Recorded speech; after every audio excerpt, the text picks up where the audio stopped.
values. There are two measures which you could do to understand how the data fluctuates around the mean. So the two values which tell me that how the data fluctuates around the mean are, one is variance and another one is standard deviation. Okay, so how to calculate this variance? So there are two again, man, all the time you are telling me measure of spread, quartile, interquartile. So in each situation, given situation, which situation will be favoring which method, will be using that method. So all the time in statistics we will not be implementing all the things which I am talking about. So according to the situation we will be implementing these things first. So the same thing with the measure of spread, there are many things where you can understand the measure of the data. So this variation and variance in standard is one of it. So what is this variance? So mostly we will not be using variance. So if you heard about the statistics all the time, so mostly statisticians look into the standard deviation instead of variance. Why only standard deviation instead of variance? So let's get into that part. First, let's calculate the variance for this data. So we have this data. So take this one as a column x1. Okay. Now to calculate variance, first what you need to do. So steps to calculate your variance. First, calculate the mean of this whole column. First, we'll be calculating the mean of the whole column. And one thing you need to remember is this one is for only numerical data or only for the continuous data. So find the mean. Okay, we know the mean. So we have got the mean as, so 39.6. Okay, then calculate the difference between each 10 individuals and the mean.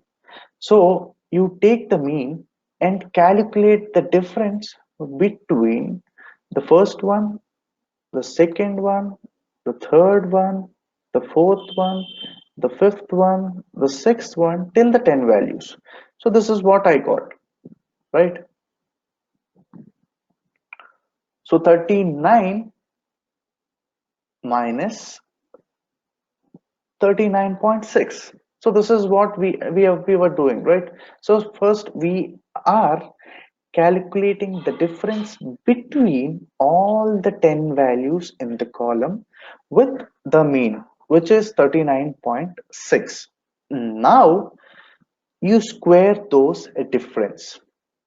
So we are squaring, what are the difference we have got? We are squaring it so that we will not be getting a negative value. Then finally you sum it up. Finally, you have got 412.40. Okay, so this is how you calculate the variance. So because these data are like the sample of sum of squares, and finally you will be getting 412.40. Right, so it is divided by, so if you want a sample variance, so this will be divided by, so number 9. So we have a total of 10. Why you are dividing by 9? So it is a basic thumb rule that if you want a sample variance, you shall be dividing by 9.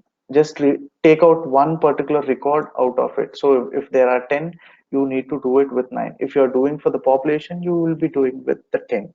So now we shall be getting the sample variance as, this will be our sample variance, right? So as we are doing this one, so this 412, it is very difficult to understand, right? So it is pretty much very difficult to understand how the spread of the data with such a huge number.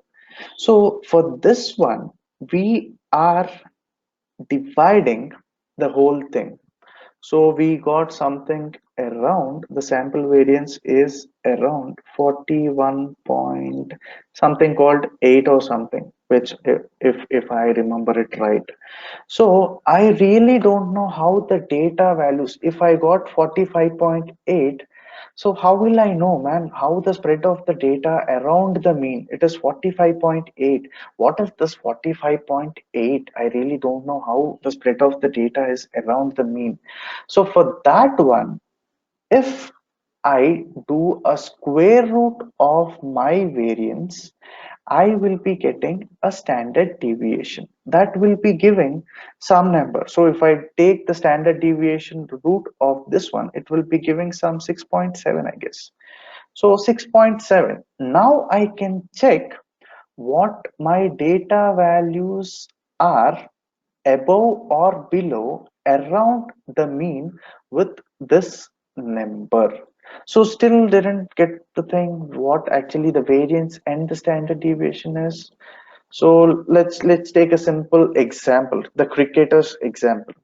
So, welcome to our cricketing team or cricketers. So, let's welcome our Virat Kohli and Rohit Sharma here.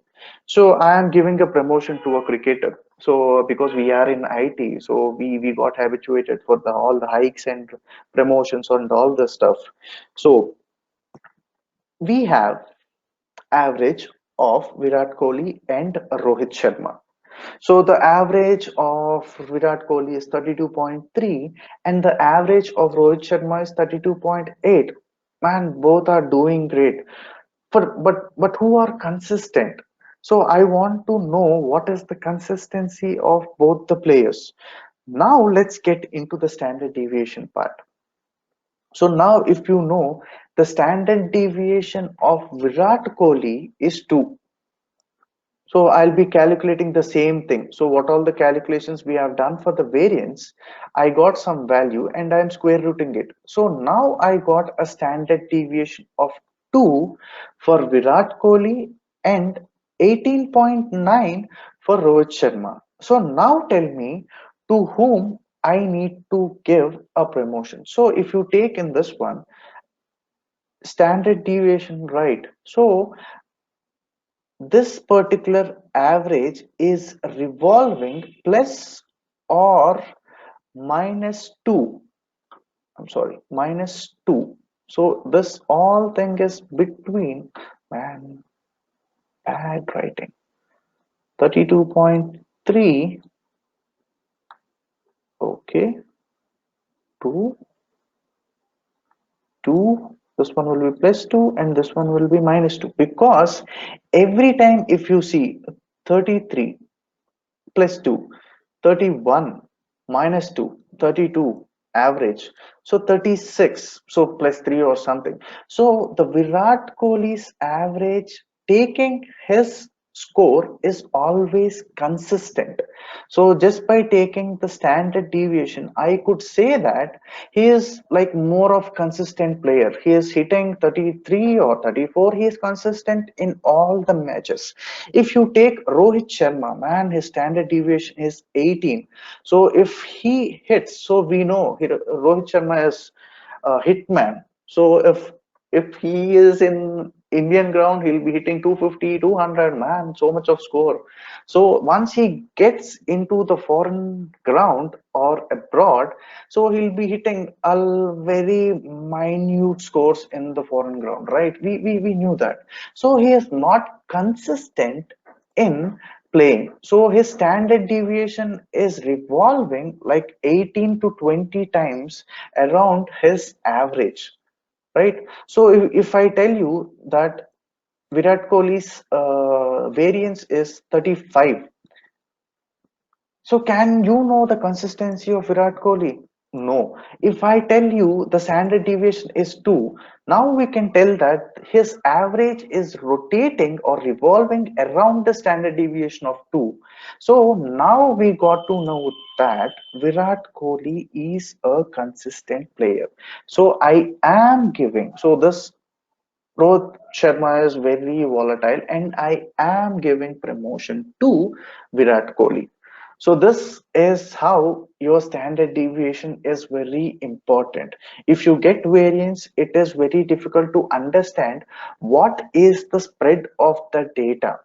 So if you have high volatile thing, it is something that you need to look into. So the standard deviation is very helpful in understanding the measure of spread of the data.